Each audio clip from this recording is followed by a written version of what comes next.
Bonjour à toutes et à tous. À la une de cette édition, célébration du 66e anniversaire de l'indépendance du Bénin, jeudi -1 au marché d'Antokpa. L'ambiance n'est pas celle des grands jours, pas d'effervescence particulière, pas des bruits intenses. Les pagnes et tissus aux couleurs du pays sont moins visibles sur les étals. Le Sénat a officiellement pris corps au Bénin. Les membres de la nouvelle et seconde chambre du Parlement ont été installés hier à Porto Novo. L'institution exercera un rôle consultatif et déterminant dans le pays. Et puis, troisième session ordinaire de l'année 2026 des élus communaux de Sémé-Podji, l'examen du deuxième rapport trimestriel du Conseil de supervision et les préparatifs de la célébration du 66e anniversaire de la souveraineté nationale sont au cœur des échanges. Voilà pour vous le sommaire, restez avec nous pour la suite. On démarre par l'ambiance qui prévaut à la veille des fêtes au marché d'Antokpa. Nous sommes à moins de 48 heures de la célébration du 1er août, la fête nationale. Comme il est de coutume par le passé, c'est la faveur des grands jours. Le marché s'animait, mais aujourd'hui, est-ce toujours le cas? Voici le constat fait sur place par Ouliat Sanoussi et Simon Holonou. Autrefois, à Dantokpa, à la veille de la célébration du 1er août, l'ambiance était celle des grands jours. On voyait des vendeurs occasionnels de drapeaux aux couleurs nationales et autres articles déambuler ça et là, ce qui attirait les visiteurs du marché. Mais aujourd'hui, le constat est tout autre. Tout a changé. Il n'y a plus d'ambiance parce que ça là, ça ne circule pas. C'est toi qui m'as dit, moi je ne savais même pas. Si c'est avant là, tu vas voir les drapeaux sur les gens, et 1er août, tout ça là. Mais maintenant, rien. On ne sent pas. Dieu est grand. Non, aujourd'hui là, non, pas du tout. Pour le 1er août avant là, les gens viennent au marché plein pour venir acheter. Mais maintenant, c'est un autre cas. Hein. C'est mon père qui fabrique les chapeaux. Moi-même, j'amène ça au marché pour vendre un peu. Pour qu'on trouve de l'argent. Là, il faut nous 1er août, les coins Léo, madame Léo, non, bon, non, bon, mais non, ça nous. Et le dit, mais ma casse a endé. Nous, si ça va être les 1er août, on a second, on a l'été.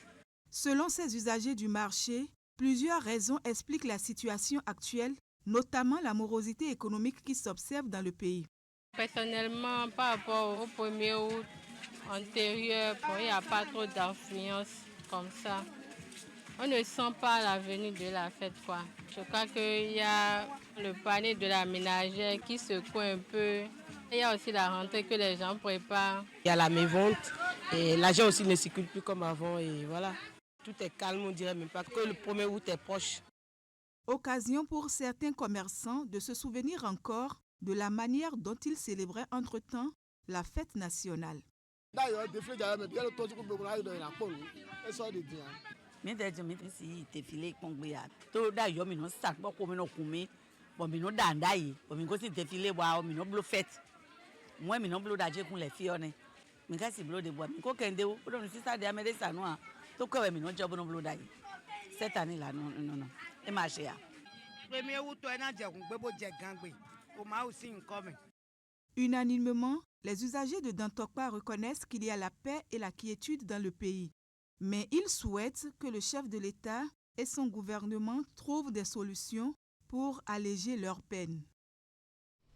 Contrairement aux usagers du marché d'Antokpa, fierté et joie sont les sentiments que partagent globalement les Béninois à la veille de cette commémoration, puisqu'elle se déroule cette année dans un contexte de transition politique pacifique dont les Béninois sont fiers, mais pas que. Ce sera aussi la première pour Romuald Ouadaï en tant que président de la République. Dans le reportage à suivre, les acteurs rencontrés par Vigile Arodéon expriment leur fierté d'appartenir à un pays qui bouge. En tant que Béninois, c'est tout d'abord une fierté. Au-delà de tout, ce qu'on peut dire, c'est d'abord une joie. Naturellement, parce que vous savez que... Dans le discours des Béninois, fierté et joie sont les mots les plus utilisés, notamment en cette veille de fête d'indépendance. Ils se disent fiers d'appartenir à un pays qui, depuis quelques années, se révèle au monde entier. Depuis 2016, la fierté d'être béninois est devenue une réalité. Une réalité parce qu'on ne peut pas être fier de son pays si le pays n'est pas bien gouverné, si le pays, sur le plan sécuritaire, ne convainc pas, si les investisseurs étrangers ne viennent pas investir dans le pays. On ne peut pas être fier d'un pays si l'énergie électrique n'est pas une réalité. Tout ça, aujourd'hui, est devenu une réalité au Bénin. Cette fierté que les Béninois revendiquent tant aujourd'hui sera donc célébrée ce 1er août. Pour certains, tout se fera dans la sobriété, comme ce fut le cas lors des 10 dernières éditions. Lorsque vous avez un bon papa, vous êtes obligé de faire comme lui et si possible de le dépasser. Donc, nous allons observer pratiquement la sobriété qui existait lors de l'exercice de la rupture. Nous aurons également aussi toutes les couleurs pratiquement au niveau de cette fête. Pour ce que c'est, je ne suis pas trop dans les secrets, mais je suis sûr qu'il n'y aura pas trop de nuances avec ce que nous avons déjà observé. Mais ce qui va donner un caractère spécial à ce 1er août selon ces acteurs, c'est plutôt le contexte politique actuel, pour le moins rassurant, celui d'une transition démocratique pacifique au sommet de l'État. Ça veut dire qu'au Bénin, nous avons une maturité politique. C'est vrai que nous ne sommes pas encore au bout du tunnel, mais nous voyons déjà le bout du tunnel. Si les dispositions prises par l'ancien régime et la continuité dans la rigueur et les réformes tiennent leurs résultats, on peut se dire au Bénin que nous sommes indépendants. Dans la sobriété, ce 1er août sera pour le peuple béninois non seulement un moment de fierté, mais aussi d'engagement en ce qui concerne les défis. Bonne fête de l'indépendance à tous les Béninois, particulièrement au président Romuald Wadaï, au président Patrice Talon. Retour dans ce journal sur la cérémonie d'installation officielle des tout premiers sénateurs du Bénin. Elle consacre la naissance de la Chambre haute du Parlement et parachève l'architecture institutionnelle prévue par la Constitution révisée. Le point de la cérémonie d'installation qui s'est déroulée au siège de l'Assemblée nationale à Porto Novo avec Emma Rodonou et Thibaut Arolpe. Le rituel est millimétré.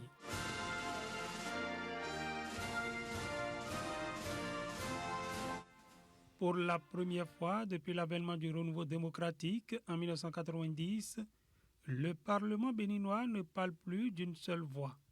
Avec l'installation de ses 25 premiers membres, le Sénat devient une réalité institutionnelle et politique, consacrant l'entrée du Bénin dans l'ère du bicamérisme.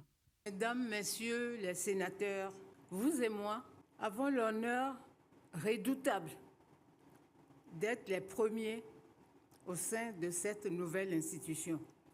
La responsabilité nous incombe de lui donner ses premières marques et le prestige de son salut. Institution nouvelle, dotée de pouvoirs importants, elle suscite des interrogations, des appréhensions, des besoins de clarification au sein de notre population en général et en particulier au sein de notre classe politique. Conçu comme une chambre haute d'expertise, de modération et de sagesse, le Sénat réunit d'anciens présidents de la République, d'anciens présidents d'institutions, ainsi que des personnalités qualifiées. Plus qu'un simple organe consultatif, il se veut un véritable conseil des sages appelé à contribuer à l'équilibre des institutions et à la qualité de la gouvernance. Il nous revient, dans l'exercice quotidien de la mission du Sénat, qu'il inspire confiance à nos concitoyens par l'objectivité dans ses démarches et dans ses décisions. Nous devons ainsi qu'il résulte de la lettre et de l'esprit de la Constitution, faire du Sénat une véritable institution de sauvegarde et de renforcement des acquis de l'unité nationale, du développement de la nation de la défense du territoire, de la sécurité publique, de la démocratie et de la paix. C'est sur cette note d'espoir et de devoir que je déclare officiellement installé ce jour 30 juillet 2026 au siège de l'Assemblée nationale, le Sénat, la seconde chambre du Parlement béninois. Il appartient désormais au Sénat, nouvelle chambre haute du Parlement, de forger sa propre tradition institutionnelle et d'affirmer son autorité au sein de la République.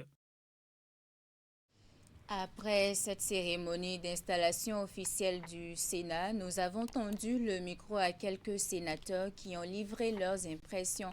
Il s'agit notamment des sénateurs comme Patrice Talon, Elisabeth Pognon et Adrien Humbedi. Ils interviennent ici au micro de Emma Rodonou, Alfred Bouda et Thibaut Arolupe. Le hasard des choses a fait que je sois la doyenne d'âge, alors qu'en principe, je ne le suis pas. C'est le président Soglo qui est le doyen d'âge. Mais empêché au dernier moment, il n'a donc pas pu venir célébrer. Et dans le respect, dans nos coutumes que nous avons des anciens, eh bien, c'est moi qui suis la plus ancienne dans le groupe pour présider donc cette cérémonie. Mon impression, disons, je sors de cette cérémonie un tout petit peu angoissée. Est-ce que nous serons à la hauteur des attentes du pays? Je le souhaite ardemment. Non pas seulement à moi-même, mais à tous les conseillers. Parce que quand la première institution a loupé le coche du démarrage de l'acceptation de l'institution, c'est remis en cause pour des années pour rétablir les choses. Donc, moi je souhaite vraiment ardemment que cette première installation, ces premiers sénateurs ne déçoivent pas l'attente de notre pays, de notre peuple, et que nous soyons à la hauteur. C'est un honneur que nous fait le peuple béninois. Et vous savez, toutes les fois qu'une nation aussi grande que le Bénin fait honneur à quelqu'un, vous imaginez quelle peut être l'émotion de cette personne-là. Je suis donc assez ému de pouvoir honorer à nouveau mon pays de cet honneur que lui me fait. Donc je siège juste pour dire merci aux Béninois de la confiance qu'ils nous font, pour cette génération de dirigeants qui donnent le meilleur d'eux-mêmes pour notre développement commun. Partout où on peut servir, il ne faut pas manquer de le faire. Je crois qu'on peut dire dans la forme que la cérémonie a été très belle. Le décor, le public était digne d'une institution comme le Sénat. Maintenant, sur le fond, notre rôle, c'est de faire en sorte que l'architecture constitutionnelle de notre pays ayant été enrichie, que le Sénat puisse apporter sa contribution qui permette de sauvegarder l'unité nationale, la paix, la démocratie, les institutions, la trêve politique, etc. etc.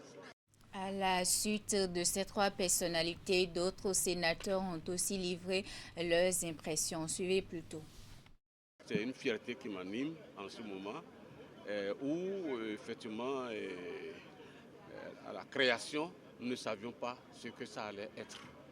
Avec les membres désignés et les membres de droit aujourd'hui, nous avons une idée claire. Et lorsque je vois toutes les personnalités, quand je vois tous les patriarches qui se retrouvent ensemble, tous ceux qui se combattaient hier, s'entrelacer, s'embrasser, je pense que cela augure d'une bonne institution. Et le démarrage, je pense que ça augure d'un bon démarrage.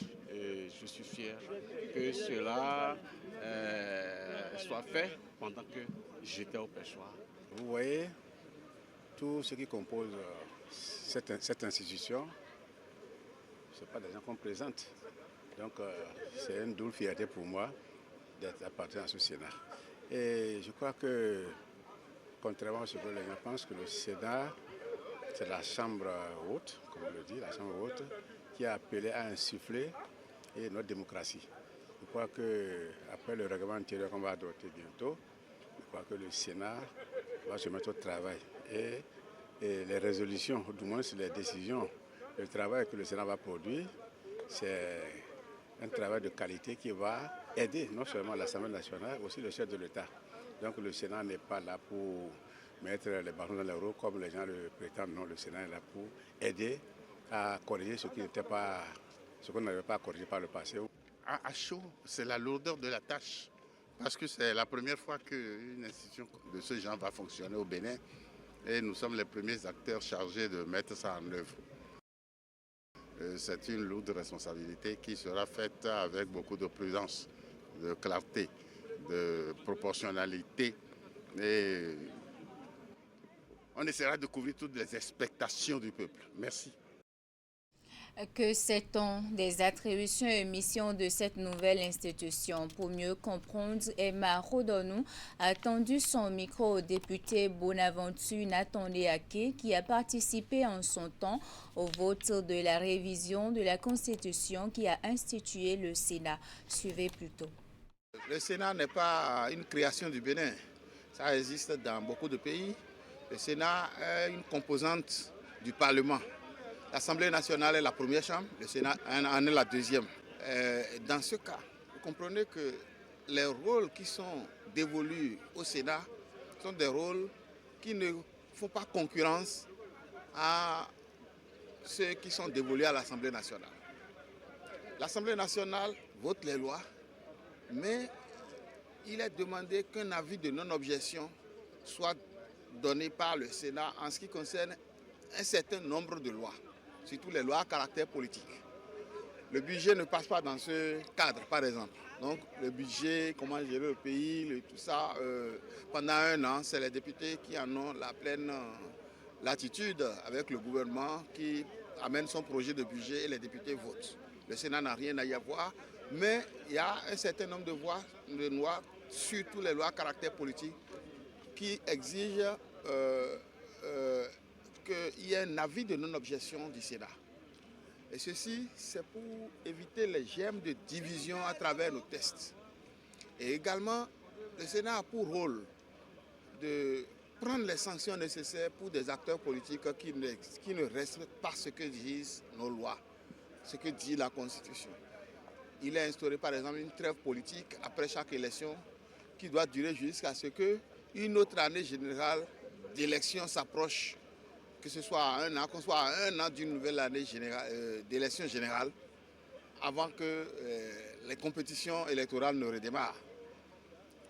Donc si un acteur politique ne respecte pas cela, il appartient au Sénat de le rappeler à l'ordre. Et je pense que tout ça, ce sont des rôles importants. Les contradictions qu'il peut y avoir, les conflits qu'il peut y avoir sur le plan politique entre les acteurs, entre l'Assemblée nationale et le gouvernement, par exemple, le Sénat peut connaître de ça et renvoyer les gens dos à dos. Je vous l'annonçais en titre, dans la commune de Semepodji, les élus communaux tiennent leur 3e session ordinaire de l'année 2026. Au cœur des débats, l'examen du 2e rapport trimestriel du Conseil de supervision dans un contexte marqué par l'inondation et les préparatifs de la célébration du 66e anniversaire de la souveraineté nationale. Le point à travers ce reportage. Cette 3e session ordinaire du Conseil communal de Semepodji s'est ouverte par une minute de silence en hommage à 2 cadres de la commune récemment disparus. Merci.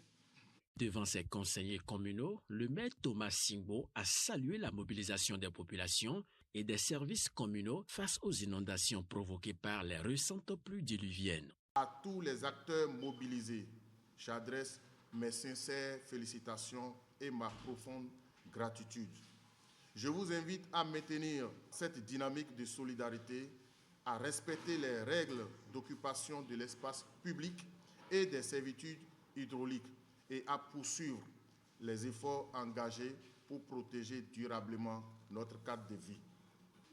Parallèlement, un recensement des localités touchées et une évaluation des dégâts sont en cours afin de mieux orienter les interventions et les besoins d'assistance future.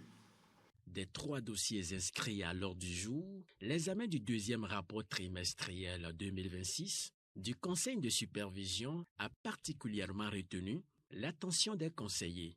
Moi, je ne suis pas d'accord allés sur le terrain, Yagé, quels sites ils ont visité?